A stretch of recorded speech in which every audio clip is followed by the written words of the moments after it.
অনেকদিন আগের কথা। একটি জঙ্গলের পাশেই বুড়িমা একটি জমিতে বেগুন চাষ করেছে।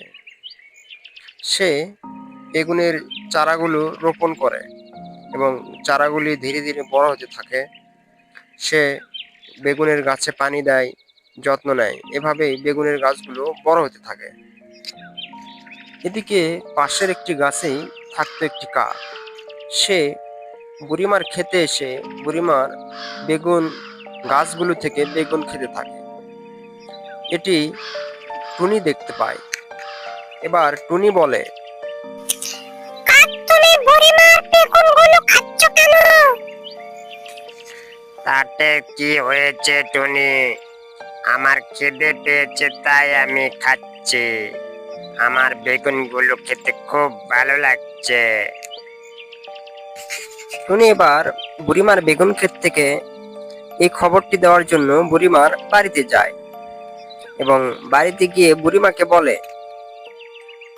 বুড়িমা, তোমার ওই বেগুন ক্ষেত থেকে একটি কাক বেগুনগুলো খেয়ে ফেলছে এবং বেগুনের গাছগুলো নষ্ট করে ফেলছে।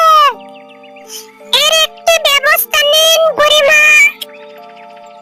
কি বলিস রে টুনি পাখি?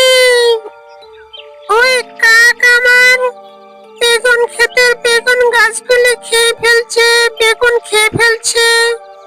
ঠিক আছে, চল, ওই কাকের একটা ব্যবস্থা করতে হবে।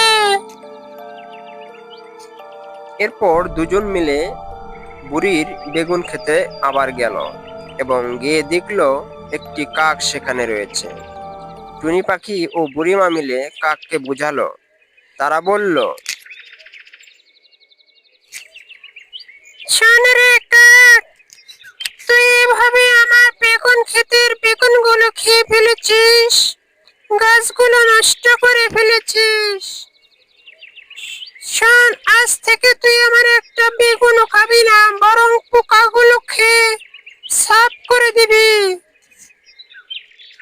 এবার কাকটি ভাবলো ঠিক বলেছে বুড়িমা। বেগুন খাওয়ার চাইতে বেগুনের পোকাগুলি খেলে বরং ক্ষুধাও মিটবে এবং বেগুন গাছেরও উপকার হবে। তাই এরপর থেকে কাক বুড়িমার বেগুন ক্ষেতের সমস্ত পোকা খেয়ে সাফ করে দেয় এবং টুনি পাখিও বুড়িমার এই বেগুন ক্ষেতটি পাহারা দেয়। এভাবেই ধীরে ধীরে আবার বেগুন গাছগুলি আগের মতো সতেজ এবং সুন্দর হয়ে ওঠে এবং অনেক ফলন হয়।